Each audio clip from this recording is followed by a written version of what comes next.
top and down, cause failing's not an option, and dad is not a noun, not at all. My message to any dad, man, first off, know that, yeah, it is a hard job, but it's the greatest job in the world. I wouldn't trade it for anything. I wouldn't change anything about it. Everything you're doing from here on out, if it didn't have purpose before, now it has purpose. It's the most important thing you'll ever do. Just be a dad.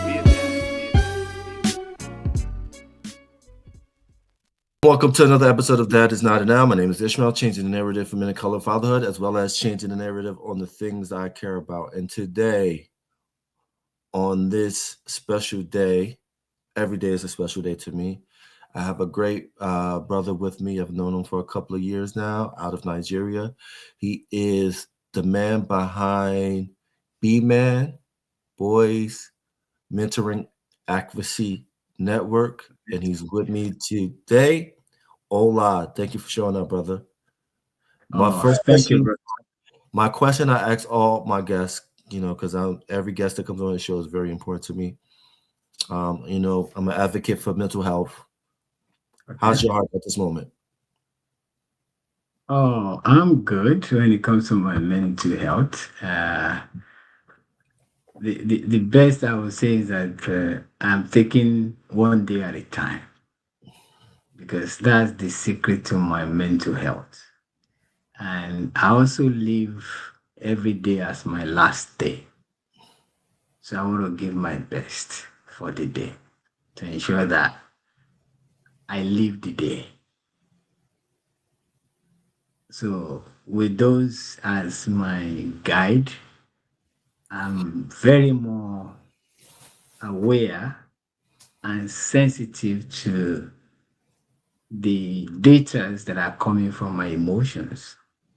Because when it comes to mental health, to be honest with what we go through, it's like someone owning a car or driving a car who refuses to be observant of the navigation and that is coming from the dashboard. Before the engine gets to stop on the road or before anything happens in the vehicle, if you are very observant, you will see the warning signs.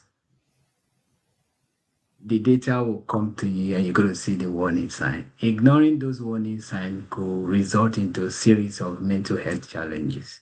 So for me, I'm quite very much aware of how to read the data that is happening within my emotions, because data are informations that we have to regard jealously as a way to protect our mental health. And we all have the ability to read these signals if we are quite very genuine about the state of our mental health. No, and thank you for sharing with me, because I think it's so valid that as men, we have to be transparent in how we're feeling. I know sometimes there's never a safe space for us to just share how we truly feel, because if we share, we feel like people are going to hold that against us. I use that as some kind of ammunition to get back at us. And so I appreciate you sharing that with me. Before we get into the conversation, before I let people know what we're going to talk about, tell people who've never, if this is their first time seeing you, tell them a little bit about yourself. Yeah, thank you. I'm Ola Akinwe. I'm founder of Boys Mentoring Advocacy Network. I've begun this work way back in 2007 when I started mentorship for young boys. I've been given, or I've been sold to this work. That's the way I look at my and I've had the opportunity of some of my mentees now who works in the bank, who are doing very well. I love working with young men. I also created a unique framework for human development and for operating a more purposeful word. Let me say it this way. It's a system which I started developing since 2004. And you will see, if we want a purposeful world, we need to look at it from our behavioral outputs.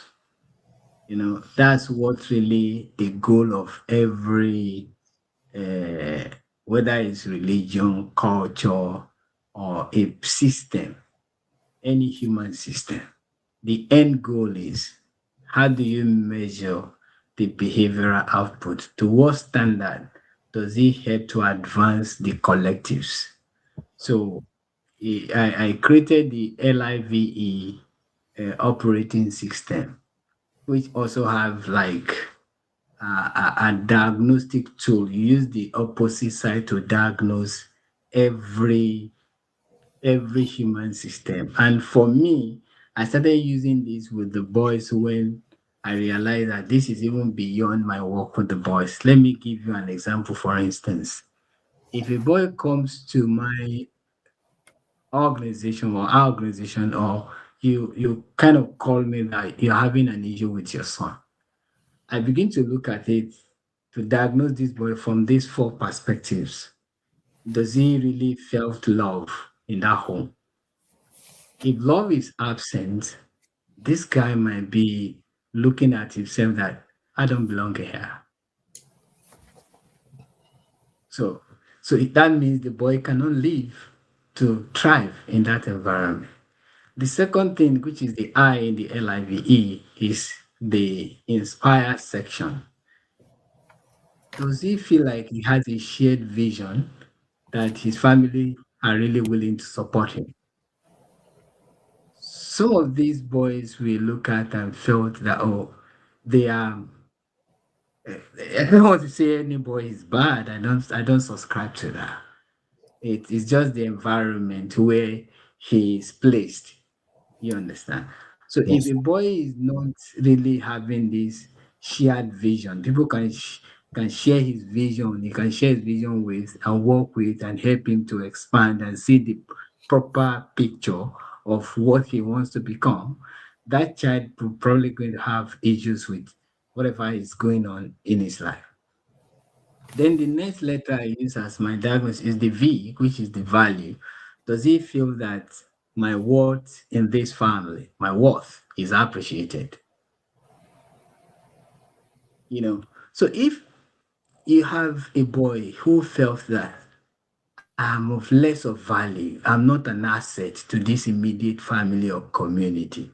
So what you saying to that boy is like, you are a liability. And by mere behaving, or kind of giving him that sense of liability, he put up behaviors that's going to be like against what we call the system.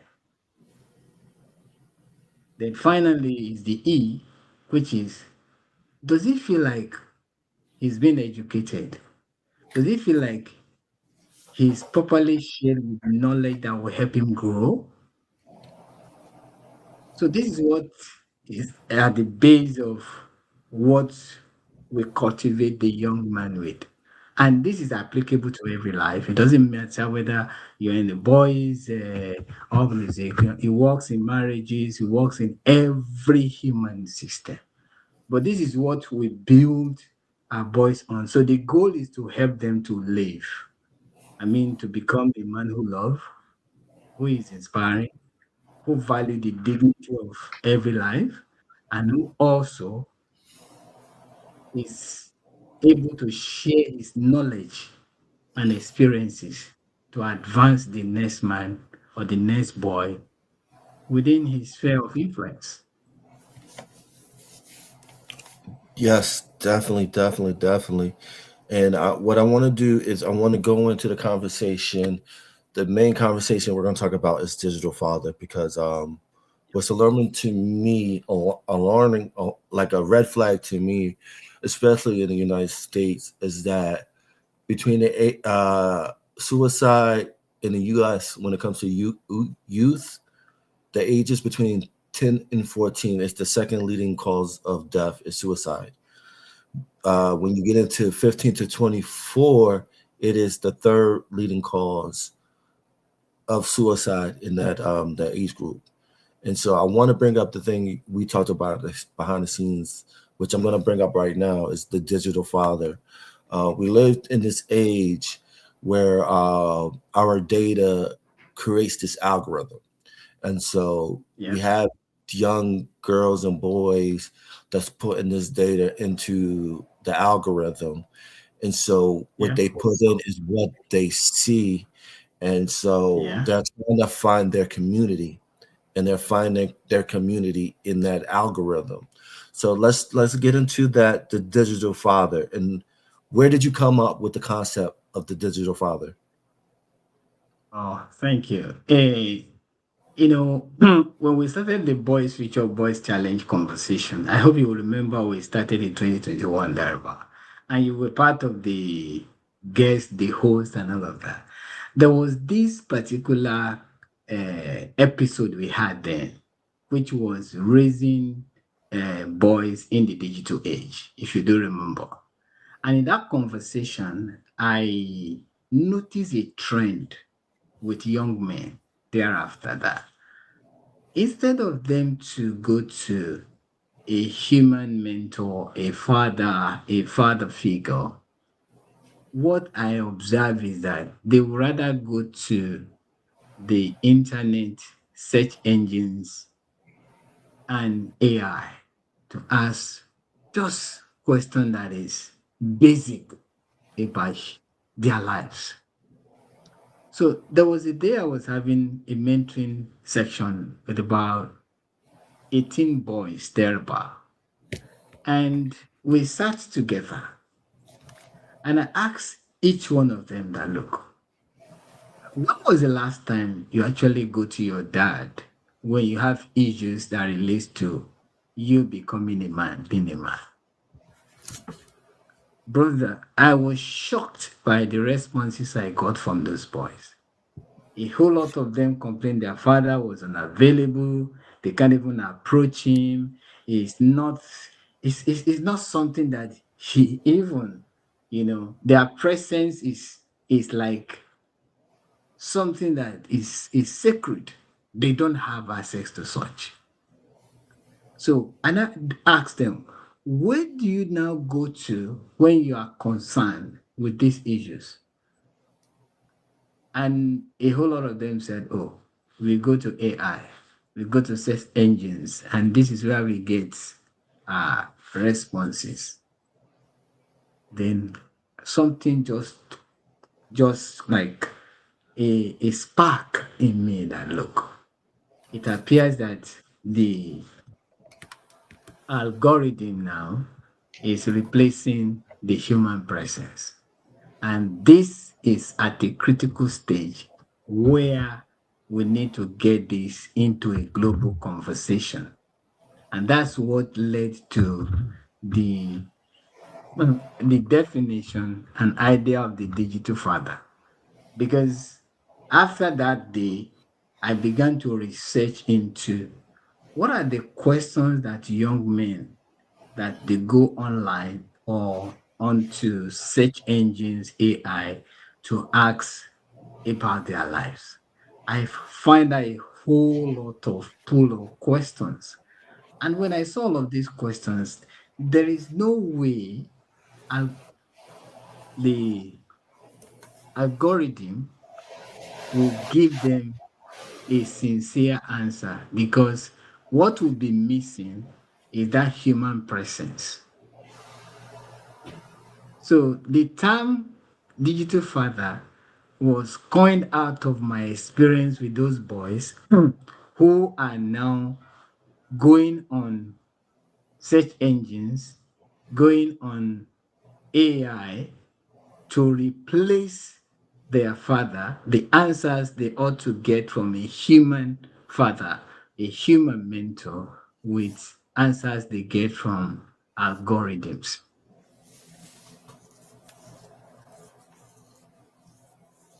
And just talk about, because I have it on the screen right now. Can you break down uh the different when you talk about human mentorship versus algorithm systems? I know you talked about a little bit, but can you break down the significant difference in the emotional that young people get from human mentorship and algorithm systems? Yes, thank you. For definition's sake, I want to first establish what is this digital father. So, digital father refers to the invisible system of algorithms, influencers, and digital platforms increasingly shaping how boys construct identity, meaning, and masculine self-concept. And this represents a structural shift in adolescent development. In fact, in history, we are gradually becoming the first generation of caregivers, educators, whose influence must actively compete with algorithmically created environment for the development of attentions of boys. So what we are having now is that we are no longer competing for attention of the young boys. We are now competing for who influences them. So when you now look at that, when you have a human mentor in the life of a young boy, that's a relationship based. And one of the things I established with adults who are helping to shape or cultivate young men is for them to understand what is actually mentorship. Relationship.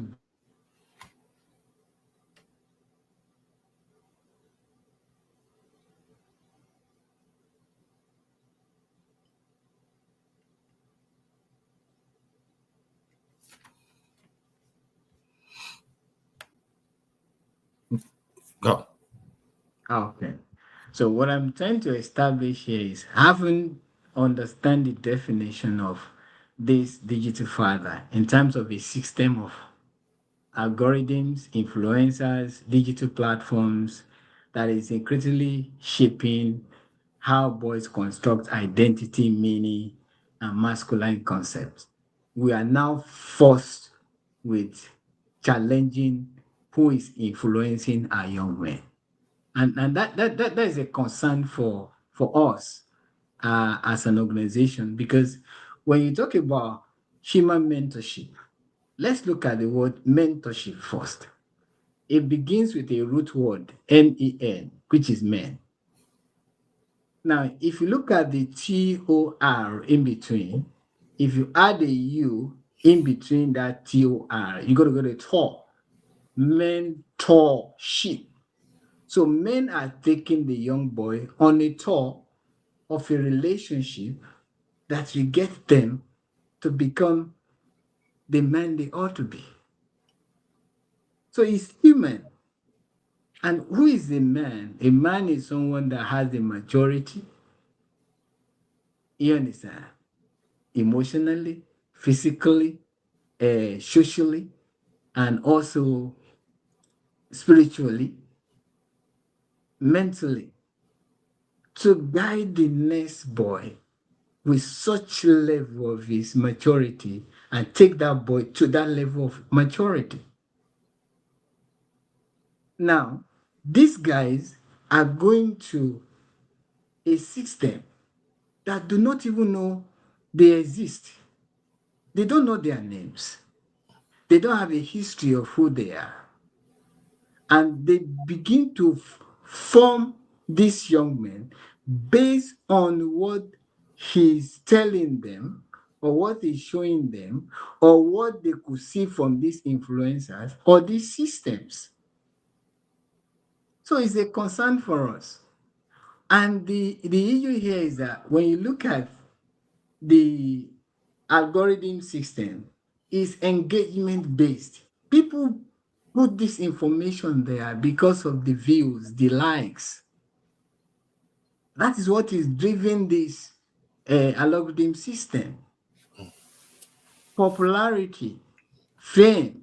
But we're talking about genuine human connection here.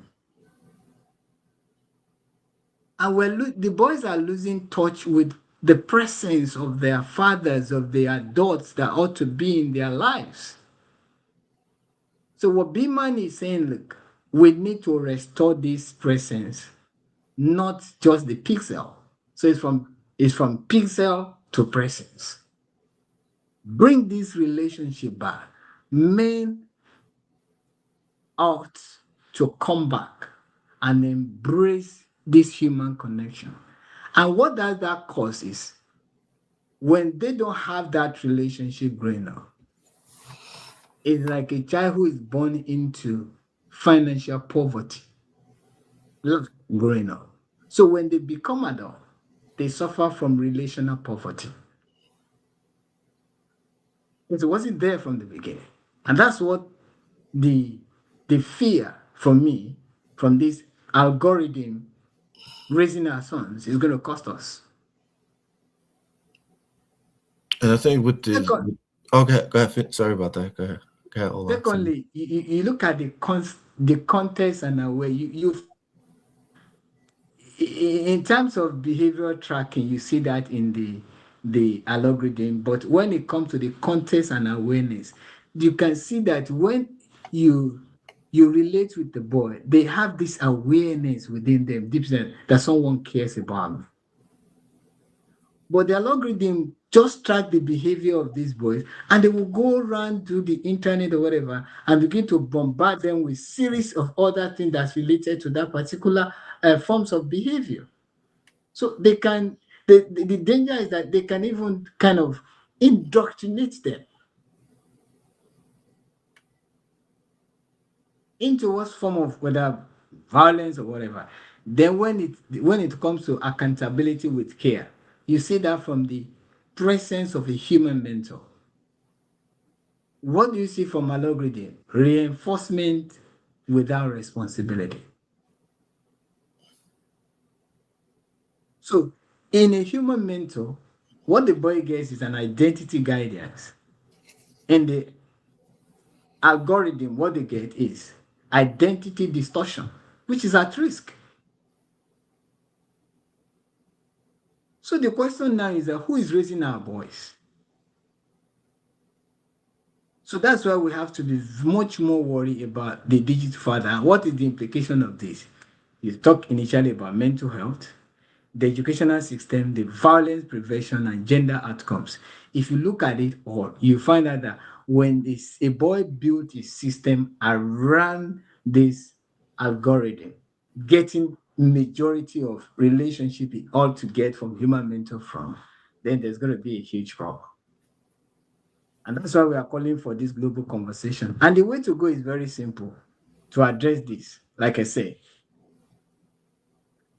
they need love, they need inspiration, they want to be valued, and they want to be educated. Not all of this that the algorithm will provide. We're not fighting the system. We're saying, look, the system is enhancing the human efficiency and all of that, but should not deprive us of being present in the life of our young men.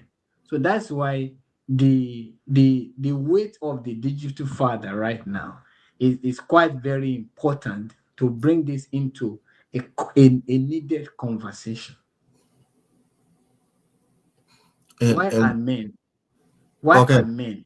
Mm-hmm. Why are men no longer available to relate with their sons? Why? No, it's a great question, but the question I was going to ask you was, how do we get men to be involved of being mentor to the youth? Because what I worry about is you have men that's parents, and they're just worried about their kids, and you got to worry about your kids. And I think that's very important. You got to worry about your kids, but what about the other kid? Because eventually down the road, that kid that falls into that trap might be involved with your kid. It might do something to your kid. So before that happens, how do we frame it in a way where we want more men to be involved, even though you're not like relationship wise tied to that kid around the corner, but you should feel obligated to worry about that kid around the corner? Thank you for that beautiful, wonderful question. And I've brought this up in several conversations. You know, when we see a boy out there in every environment and community, one of the first things that should come to the mind of any man that is generative adult is, this is my species and needed to be protected, preserved for the next generation. Because that's our species. When we recognize that this is the next species of humans, genders, that will continue the line or the generation line of men, then we should, it is our responsibility to attach the greatest value to protecting, providing, preserving, and yes, preserving them. And because when we don't act in the way that we can preside over them, what means is that we all are going to suffer from the consequences of the species of men that is coming after us. So men ought to understand that. We need to establish that in our lives, in every community, that the next boy next door represent the continuation of our generation. And when that is established, we now ask, how do we make ourselves available for them? That will be much more easier.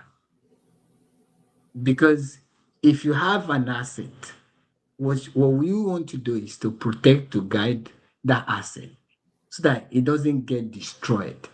It doesn't get, bad. So for me, this is the first thing we all need to communicate, or in terms of letting men know that this boy is my continuation. And if it's not properly cultivated, if it doesn't have that human connection, the next generation is not going to only suffer from it. They are going to die of it. So it's important. So for me, that's the best way to answer your question. All men out there must see that the next boy on the street in their community represent a species that takes over from them. Whether it's biological from you or not, is less of concern to me. And that's why this work is so dear to me. I don't see a difference between the next born next door and my son. As much as we are getting close, I want to offer what I could offer my son and offer myself in that relationship level, so that the child will not experience this relational poverty. So that's why the call for the Digital Father conference is for us to know that something somewhere that we all know is now competing for influence on our boys, not their attention. And the reality is that Algorithm is available 24/7. And most men are not available 24/7. So instead of the boys to wait, they already know where to go. And you see, as much as the algorithm is giving them answers, we should also know that it's forming them. Formation is taking place. And what worries me is that who the algorithm forms these boys to be. We created the gap. So we must fill the gap. If the gap weren't there, there'll be less of them going to the these influencers, these systems that now take the place of the fathers in their life. And for every man, a community leader, listen to this conversation. I want you to understand that that boy in your house is your next line of generation. And when you refuse or you fail in that duty of developing that relationship with him, no matter how much you could provide for him in terms of physical material things, that boy is also suffering from poverty. That's poverty of relationship, the worst of all forms of poverty. And that's why you said it's the leading cause of suicide and all of that. What causes that? It's the poverty of relationship. They have a very solid, good relationship with some of their parents, with some of the adults in their life. The young man won't think suicide as an option.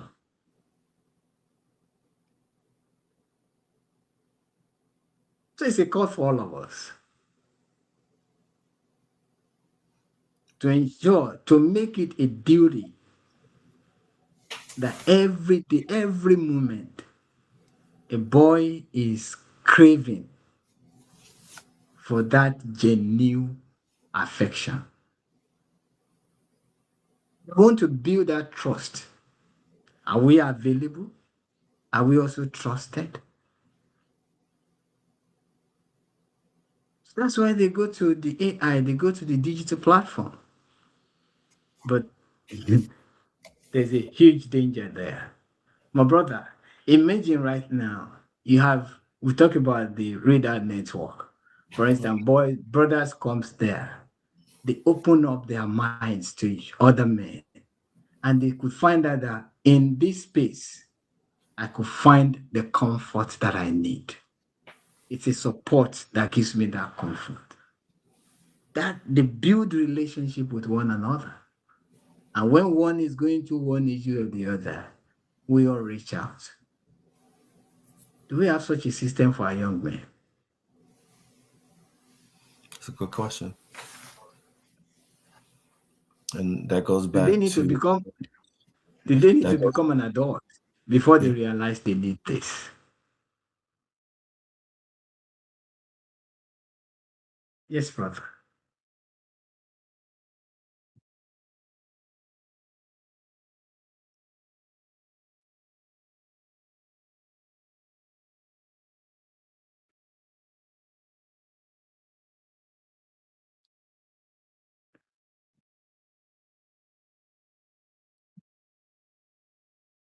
Brother Ishmael, can you hear me?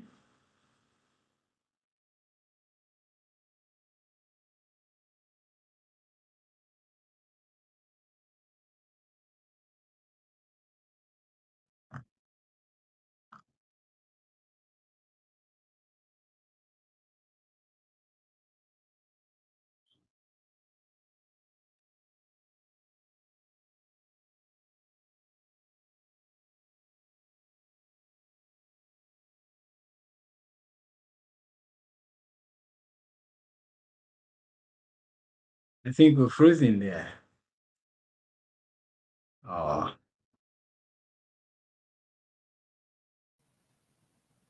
All right, good. so from Lagos here to London to Los Angeles, boys are navigating the same digital ecosystem. That's the truth. So it's not that maybe this is happening here. It is real now. And that's why this conversation also have to be global, because we must bring it into a global conversation and begin to look at what could be the consequences of this, so that we can move our boys from pre-sales to presence. And that's the drive behind this summit. You understand? The BFBC, which will be part of it. This is another level of conversation, and it's going to be in series. We're going to look at relational poverty from the angle of how does this even affect the the brain formation of a child, the neurobiology, of a child. When he begins to program everything he does, he has to go to the algorithm systems or platforms. What are the implications of this? We need to know, how does this relate to the issue of mental health you talk about? So it's for us to begin to see why this, like I said, is a needed conversation for now. We can't hide away from it. It's the same experience all over the world. So Yeah. I'm calling for speakers. If you Mhm. have knowledge you can bring into these conversations, we're all happy for it. And we'll be happy to also, at the end of this conversation, we have be happy to release a communique to the world on our findings from the conversations. So it's going to be like a three conversation all through the year. This is just building on the foundation of bringing the attention to the world that there is something now known as the digital father. No, yeah, definitely. I think this is a fire starter, because uh, we need to have a conversation on how fatherhood look in this digital age, AI age, where, like you were saying earlier, that a lot of kids, if they're not going to get information that they think they need from their parents, they're going to get it through Google search, AI search. And the one Yep. thing study shows is that AI does lie. And so Yeah. I think we started something that hopefully I'm confident that people will have a conversation down the road, because I truly believe in the bottom of my heart that um, these are conversations parents gotta have with their kids. I've done numerous podcasts on the influence of AI and when it comes to kids' mental health, as well as adults. So I think overall we Yeah. have to have this conversation when it comes to parenting in this AI age. And then also, even though you're not a, I'm not a parent, I'm not a father, but I do feel responsible for the youth. And I try my best to play my role as a mentor, because as every human adult, you're responsible not just for your kids, but also for all kids. If you don't want to believe it or not, but it's facts. Hola, brother. I thank you for coming on. That's Before we end this, how can people find you? And then what's the next step? Because I love the step of having a conversation about this, but what's the next step after the conversation about this? the next step after the conversation is that conversation also continues, because it's an ongoing conversation. The next step is we'll give a report on our first conversation, and that will, because this will require a lot of support in terms of funding this conversation and all of that. So we'll be able to get this to the policy of government. We'll be able to get the communities, at least to ground this digital father. It's no longer something that you and I want to hide away from. So perhaps this will make us get to who and who that matters when it comes to policy formation for young men and fathers, and also begin to work with other fathers organizations globally and make sure that we bring this to the attention of every father, every man, to understand that look, relational poverty is at the heart of whatever we call suicides. When relationships are smooth, no one wants to kill this or take his own life. So we want to begin looking at that angle. And next step, we begin to also explore the alpha algorithms, how this also affects our young people. We didn't talk about that today. That's going to be another topic. So for another day. And this is something that we all can see right now, these alpha algorithms. So how you can find us is Boys Mentoring Advocacy Network. It's been just Google B Boys Mentoring Advocacy Network. You're going to see a whole lot of information about that. We're not we're on all the network. You're going to see our work. We've been in this field for quite a number of years, and so to reach out to me, just go to our website bmanadvocacy.org. You can contact us from there.